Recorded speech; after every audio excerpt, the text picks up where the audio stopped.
Now we're getting to one of my absolute favorite games of all time, Mortal Kombat Armageddon, which was the seventh installment in the franchise. Now, one of the things to me, one of the best features about this game is the fact that at the time it came out, which was in 2006, every character was playable. It had every character in there, um, including the sub boss and boss characters that you knew from like the first three or four games. So that included Shao Kahn, that included Goro, Kintaro, Motaro, and even Onaga, who was introduced in MK6. Then you also had Shinnok, who was playable in the game too. Of course, he was also playable in 4. That's also where he was the boss character.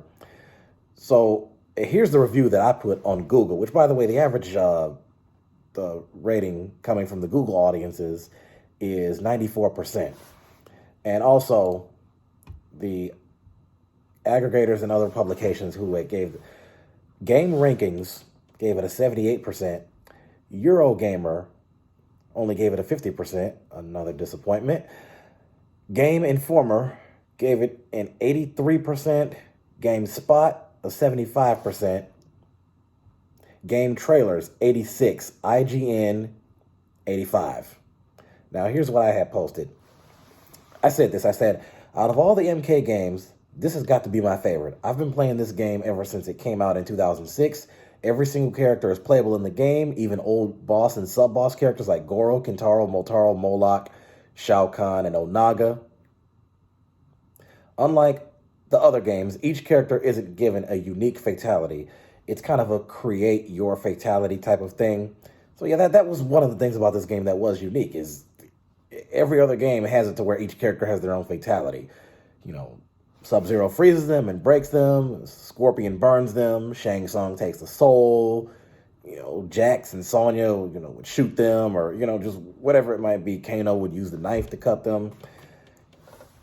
Unlike the other games, I'm sorry, I already read that part. The story was really interesting. Conquest mode.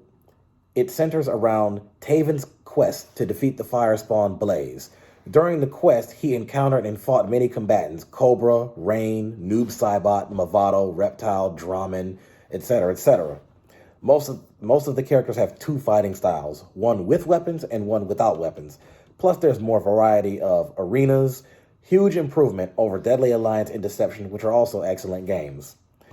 And this game is available on PlayStation 2, and original Xbox, as well as Nintendo Wii. Now, this game had introduced two new characters, as I had alluded to in there, Taven and Dagon. Taven being the protagonist, Dagon, which is his brother, being the antagonist. And basically, they're frozen in a block of rock material for an untold amount of time. And once they got released, they were on this quest to find Blaze and defeat him and obtain what they called godlike power. Now, I'm not going to spoil too much about the story. And again, just like I did for the last couple of games, I'm going to put the link to the opening sequence in the comment section. I thought it was really great. I suggest checking it out. And this game also had introduced a couple other things. It featured a mini game in the special features. There's something in here called Motor Combat. MOTOR. It was basically like a little mini game. It had a race game in there. You can race in like 5 different arenas.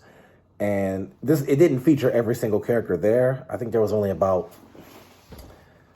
really want to say about 8 characters you can play as there. I want to say it's like Raiden, Cyrax, Jax, Kitana, Scorpion, Sub-Zero, Melina. And I'm trying to think of who the other one, I want to say that might be Ermac. I could have, I know I got most of that right. I could. So other than that, let's see what some of the other reviews on the game said. It says, why it rocks. It is the first game in the Mortal Kombat series to be released on a 7th generation console. The graphics look great for 2006 standards, although it's mostly from Deception. Over 62 if you include the 2 custom characters to choose from, including returning characters. Some new modes were added, such as Conquest. You play as Taven, who starts his adventure fighting off enemies along your journey. Taven and Dagon are competing each other in their quests. A racing game, which I had mentioned. Create a Fighter. This was the first Mortal Kombat game in the series to have character customization, and you can create your own fighter of your choosing. Amazing soundtrack. That's true too. The Nintendo Wii version is an upgrade to the PS2 and Xbox versions due to the Wii having better hardware. The Crypt has lots of interesting content, such as alternative outfits, concept art, glitch videos from the alpha build of the game. This one right here says, an amazing game with the characters made in every detail. The biggest and best fighting game ever. Street Fighter couldn't hold a candle to the Mortal Kombat series. I'm sorry to all the Street Fighter fans who had to hear that, but I didn't write it. I'm just reading you what I see here. Mortal Kombat Armageddon with the 60-plus characters has a new conquest mode with the Shaolin Monks engine. The new motor combat that is like Mario Kart in the arcade mode fighting has a whole new range of stuff in it, such as aerial combat, the new parry mode, stage fatalities, not death traps like Deception, and the new create a fatality mode with rumored signature fatalities for each character. Another mode new to the Mortal Kombat series is the creative fighter style, where every inch of the character is made from you there.